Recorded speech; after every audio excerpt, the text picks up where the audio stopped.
What's going on, people? Let's get into it. Hopefully, it's not too windy. I think you can hear me because I got this thing in my ear. But this is the story of my 2JZ E46 swapped, or is it E46 swapped, 2JZ DCT swapped project car. The current date is July 4th, 2024. I acquired this car probably back in 2018, I think was then. Uh, Family member dailied it, and then as I was doing my research, I figured like I knew I wanted it to be a track car. I knew I wanted to pursue driving and racing, so let's figure this out. Started looking at motors and swaps. I don't want an LS. Mustang, done that already. Um, but there was a 2J and an RB. These were turboed. They sounded amazing, and I was very intrigued. Looking at an RB and a 2J, the differences and all that stuff, doing some research, I found out that RBs are probably a lot more expensive than 2Js, and I'm not a rich person, so I wanted to go somewhat of a cheap route, but not too cheap to the point where like my stuff was just always falling apart. So it started with a shop in Pickering. I went for a quote. They weren't exactly sure how much it was going to cost because they'd never done anything like this before. So I was kind of like, all right, cool, that's all right. I was going to the track and I was going to get some instruction. The driver instructor told me to go get a helmet. So I went to the shop in Scarborough, and it was called 11 Tenths. And the guy behind the desk, Randy, says, "Oh yeah, we have a 2J Wizard in the back." So after some conversations and quotes and stuff like that, I felt pretty confident going ahead with these guys at 11 Tenths to build my car. Now, we had a bit of issues with COVID and stuff like that, so the build started later than it was supposed to. Um, I lost the motor in my truck, so I was dailying the Beamer for a bit. Anyways, long story short, the car went in. Actually, I want to think it was July of 2021. So it took about 7 months, 8 months to be completed. It was probably before then. Anyways, the timeline is really not that important. It is, but not really, because it was the 2021, I think, is when I went into the shop. So basically, what happened was I ordered up everything I needed to order. I ordered up the motor, transmission, and because I'm in a wheelchair, if you guys can't see that, my wheelchair's right here. I was going with a CD09 setup with somebody else's hand control setup that was pneumatic, and it worked. It was sick, but then one thing led to another, and we ended up getting kind of like stalled out on that hand control setup, which was fun. So we did some research, and we found out about a DCT, dual clutch transmission, and a control unit from HED, whatever they're called, that would control the transmission to allow me to drive my BMW like it's a manual car, to be able to control the revs and the limits. And I'm on standalone ECU with Haltech. Got some sponsorship from them, got some sponsorship from Vibrant Performance. Things were going really, really well in the beginning. I had went to SEMA, networked really well, and basically told them the situation, how I got injured, and they jumped on board. They said, "This is going to be an amazing project. We want to get behind you and do it." So one thing led to another, and the build started.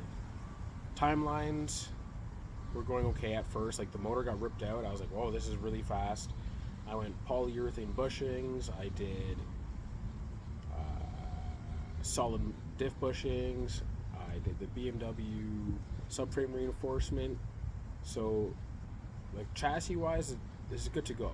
I also converted everything from a stock 325 Ci to an M3 bottom end subframe, front and rear, as well as the knuckles and everything else that you need to accompany that.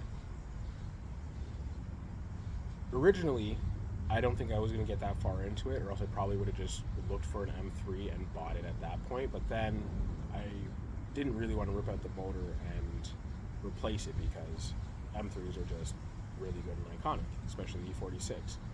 So the 325 Ci was a perfect platform for me to do this, but then I went down a rabbit hole, I got a little irresponsible, like most of us do, and I started putting M parts on, and you know M means more money.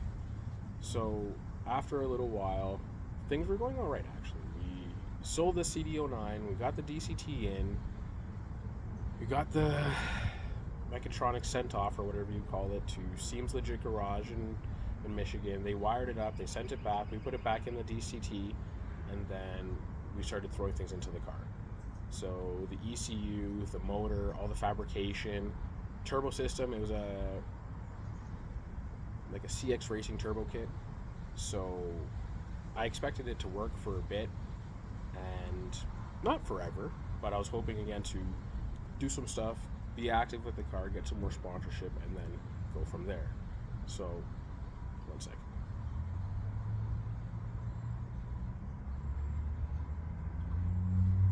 So as things were looking up, as I was saying in the beginning, that was the beginning. I really should have brought out my Google and my timeline sheet and all that stuff, but we started missing timelines. And you know, with builds like this and things of this magnitude, I understand that shit happens. You're gonna miss timelines, you're gonna miss deadlines, parts are gonna be back ordered, you're gonna run into a snag here and there. I'm very patient, I'm very understanding. That stuff happens. So timelines were being missed, and I was kind of on a timeline too, but they pretty well reassured me that we were going to be able to get this done within like my 8-month timeline. All right. So there was a lot of things going on. I ended up taking the knuckles to another shop. The valve covers got powder coated. Absolutely beautiful. So I didn't take apart the motor, but I kind of prettied it up a little bit. Started fabricating, get everything in, and honestly, I forget all the stuff that I was going wrong with, or I was having issues with along the way. But again, like I said, with a build of this magnitude, with the DCT going into the BMW, with the Toyota motor, there were so many things that just weren't supposed to work together. I'm gonna try and make this shorter somehow, I don't know how.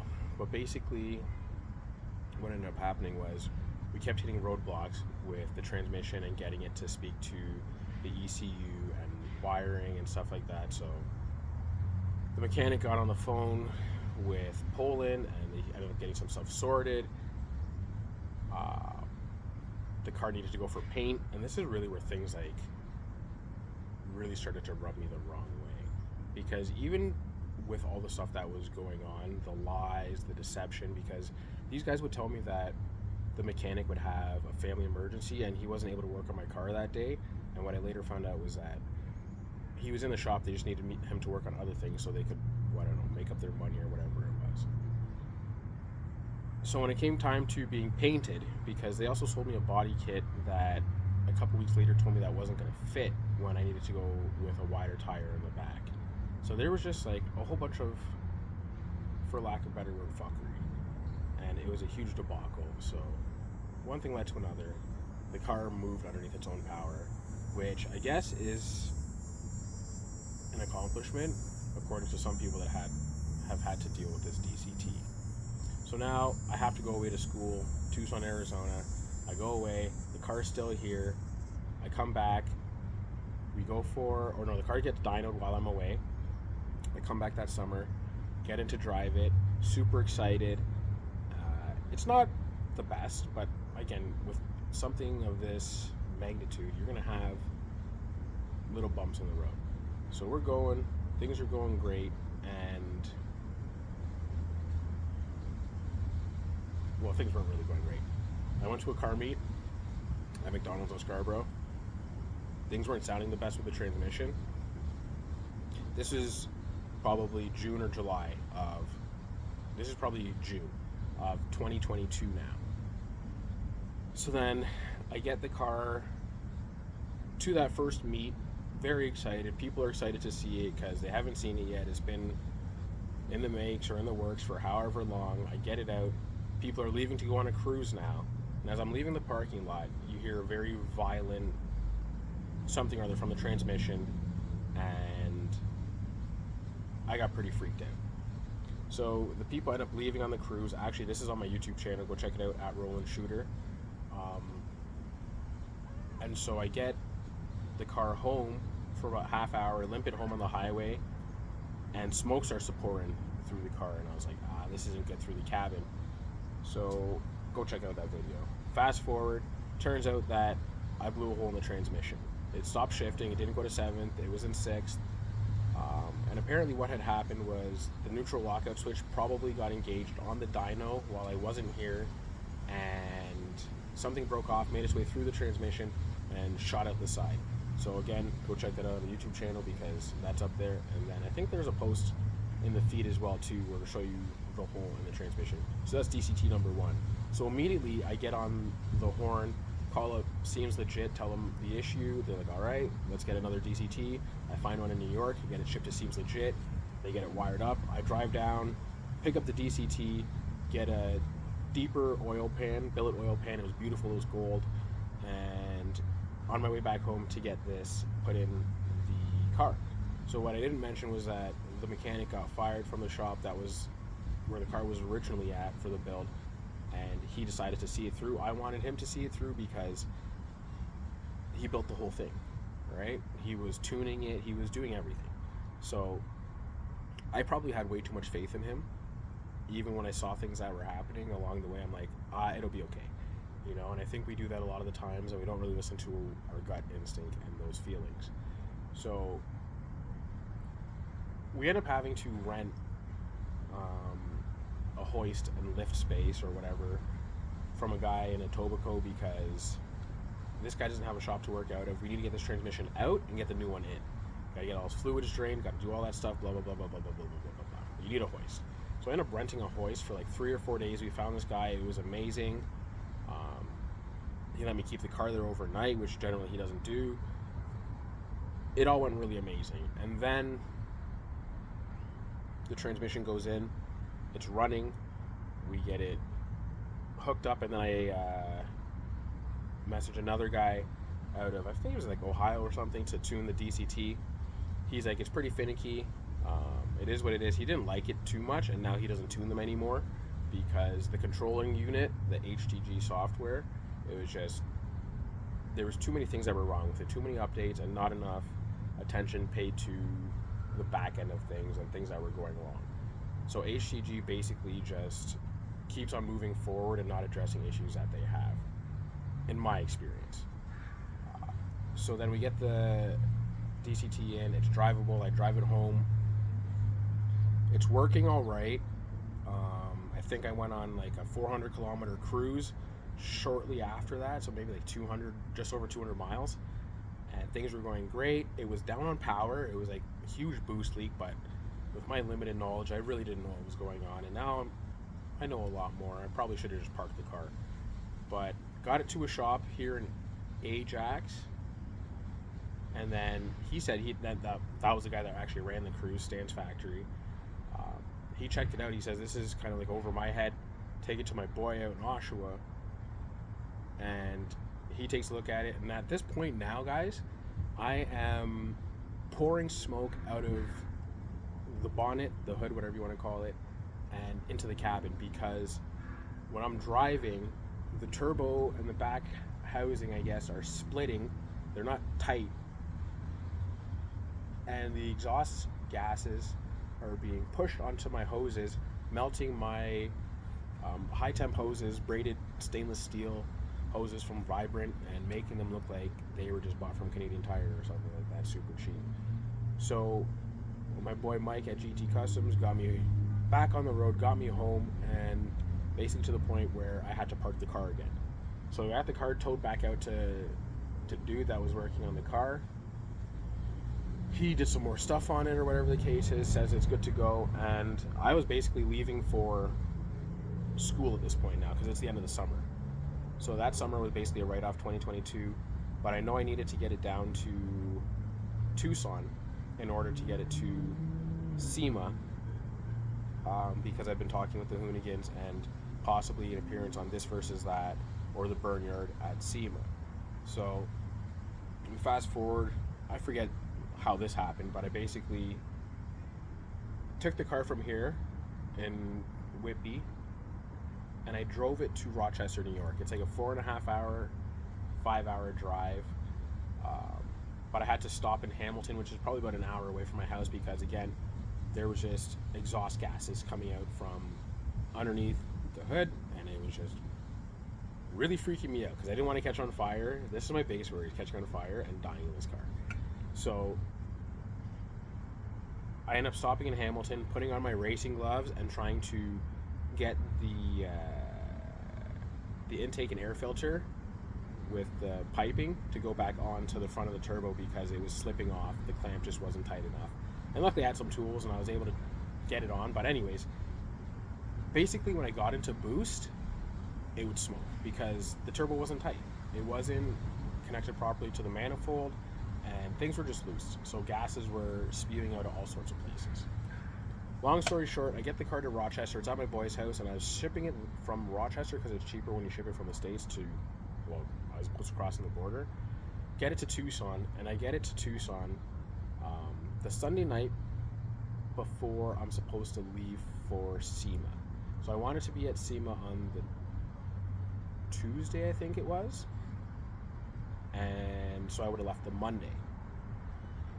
When I got the car to Tucson, and my wife had to unload it off of the 18-wheeler trailer because the e-brake wasn't strong enough to hold it. It was on the top deck. With the hand controls, that's a whole nother post. Ask me about that. I'll tell you guys all about that. I got in the car, I started to drive it home to my house in Tucson, and realized that I could not drive this car to Vegas to go to SEMA. So immediately I went to my mechanic that was in Tucson. He says, this is over my head. Your hoses are burnt. You need to get new hoses, and I can probably get you to Vegas. And I was like, all right, sweet. So I start wheeling down the street, and because I didn't want to call my wife at this point to come get me to take me to another car shop. Wheeling down the street, and I see a bunch of Subarus behind this fence, and I'm like, what kind of idiot has this many Subarus piled up? And then I realize that if he has this many Subarus, and there's STIs, there's turbos, there's boost, there's housings or piping or hoses, and he might know what he's talking about, so he might be able to help me out. So sure enough, long story short, I wheeled in there, told the guy what was going on. This is Archie in Tucson at AOG, and he stopped everything in the shop, made me my hoses, or made me one hose. I took it back to the thing, and he's like, where's this car? I told him it was like 400 meters down the road. He said, get the car over here now, because he knew I needed to make it to SEMA. He stopped everything in the shop, put up those lines, tightened up everything that needed to be tightened up, and I left for SEMA that Tuesday morning at like 4 o'clock. And I got there for probably like 10 or 11, just in time for the first Hoonigan show. So then, long story short, I ended up having to leave the Wednesday evening or Thursday morning to fly home for a flight. And on Wednesday afternoon, I met Micah Diaz for the first time, but I also was talking with Hurt. Hurt knows about my build. We've spoken about it in the past. And so Micah's like, basically, let's get him into the burn yard, because I told him about the car. He's like, is he here? I'm like, yeah. He says, let's get him to the burn yard. And, it doesn't matter. They're not there anymore when Micah is, so maybe he'll get in trouble for this, but I hope not. But they were going to sneak me into the burn yard. And I said, unfortunately, guys, I got to leave. And I'm very happy that I didn't let them sneak me into the burn yard, because that car would have burnt down in the burn yard, guaranteed that day. So I end up flying home. I come back to Vegas on like the Saturday or the Sunday or whatever. We're getting ready to drive the car back to Tucson. It's 6 hours. As soon as I get on the gas, gases are spewing out.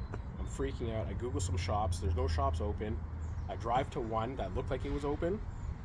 Wasn't open, but there was a car driving by, and it was a truck actually.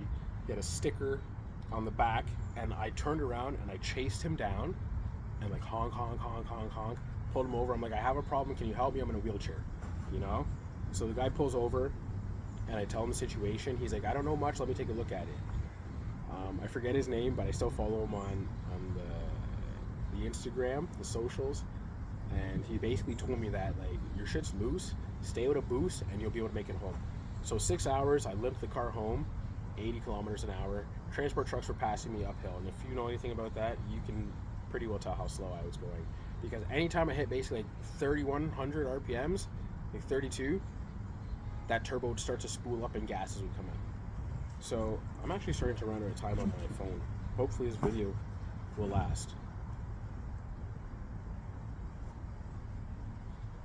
So I get the car back home, drive it home, tell the shop that I made it home, thank them.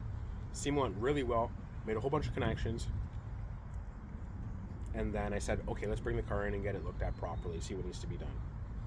As I was pulling out of the complex that I was staying in, looking left, looking right, smoke just started billowing out of the hood of the car, and I freaked out because I wasn't on throttle or nothing, so there was no reason for the car to be smoking, except for the fact that the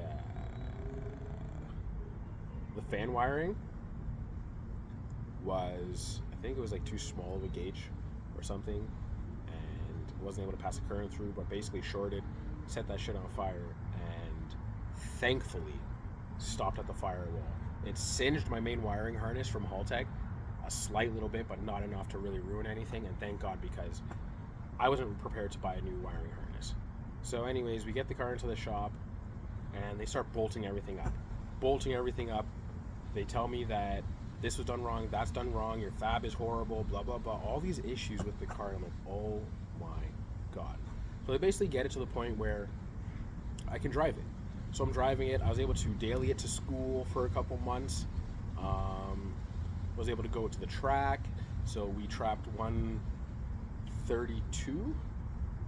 Or no, 127 is what we trapped. 132 is the GTR. 127 in a roll from like 60k an hour, 55, 60k an hour. Beat out a G6 or AMG 63, C63, and then another E46 that was turbo.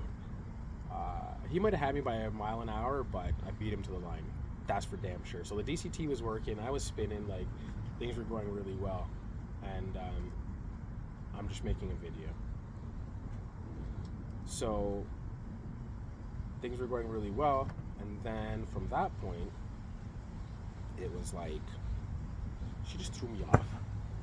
This is why people have to do multiple social media takes. So anyways, so the DCT was working well, but still there was something wrong. And I think when I came back around to summertime, there was probably some issues in between then too as well. But summertime is when the first hot day it started to overheat. So I brought in for overheating, and that was probably March or April of 2023. So now we're in 2023. I got to drive the car. I took it to a track day. We've gone on a couple cruises. Things were looking up. The DCT seemed to be working. It was just things with the motor now. So it was overheating, couldn't really figure it out. We tried a bunch of stuff. We thought it was the transmission because the transmission was running super hot, like 300 degrees Celsius. Or Fahrenheit. It was Fahrenheit, I think. Was it Celsius? I think it was 300 degrees Celsius. Way too hot. Archie was really worried about it, but the HTG guy, Bartek, just kept saying, don't worry about it, we should be fine. Archie, like, there's something wrong, and we were wondering if that was what was heating up the motor. And even after all of the cooling stuff, upgrades, the oil cooler, the things that we did to help the transmission cool down and the motor cool down, it still was overheating within minutes. So we welded a coin in there, and it still was overheating. It took a lot longer. We took out the thermostat, still was overheating. So Archie's like, I need to open the motor. There was no real signs of a head gasket, but when you open the motor, there was water in cylinder 5 or 6, I forget, and then a little bit of rust and stuff like that. So long story short, again, head studs from ARP, they're great. Thank you guys for your help. A little bit of sponsorship there. And then new head gasket. We sent the head out, got decked, just cleaned everything up. And then, was that before or after? Actually, that was after. That was after the new 6466 Precision Turbo and Artec manifold. Yeah, that shit wasn't cheap, but it was necessary. I'm sweating.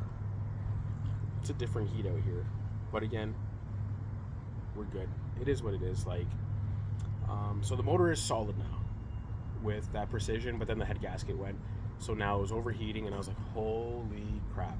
So at the end of 2023, when I made it back to Tucson for like my last year in school, I picked up the car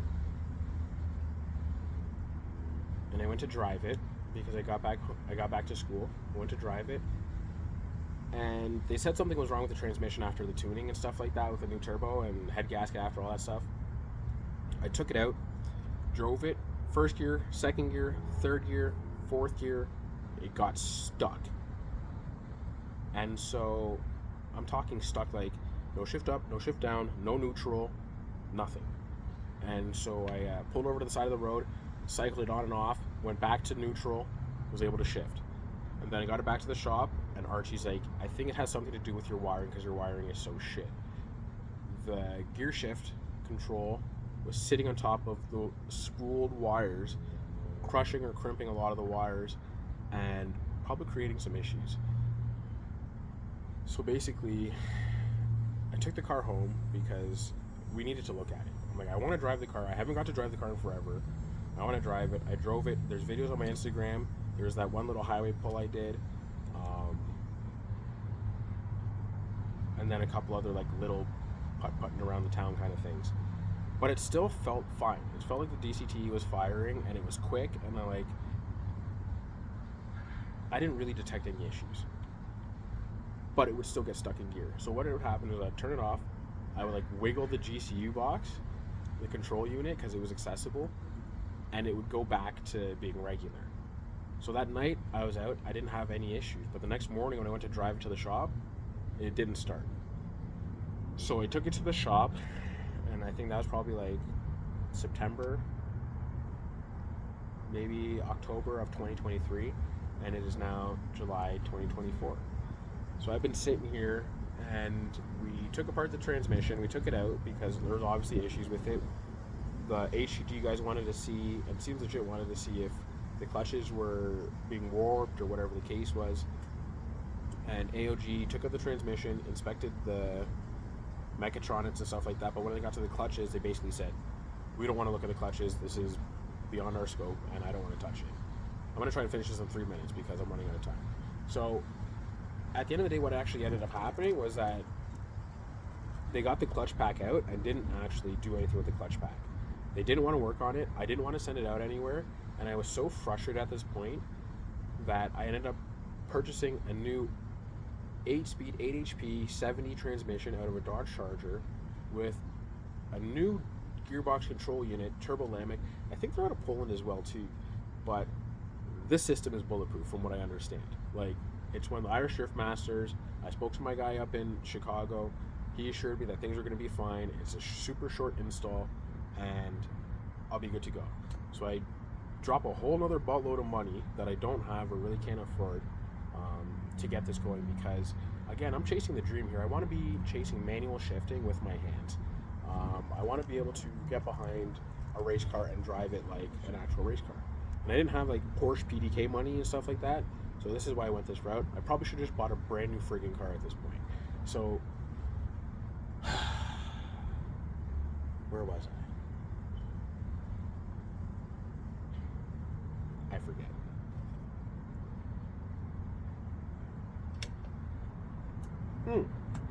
Turbo Lamech. So I'm seeing it, it's working. These guys are super happy, they're excited. I get my transmission shipped down, already wired up and everything.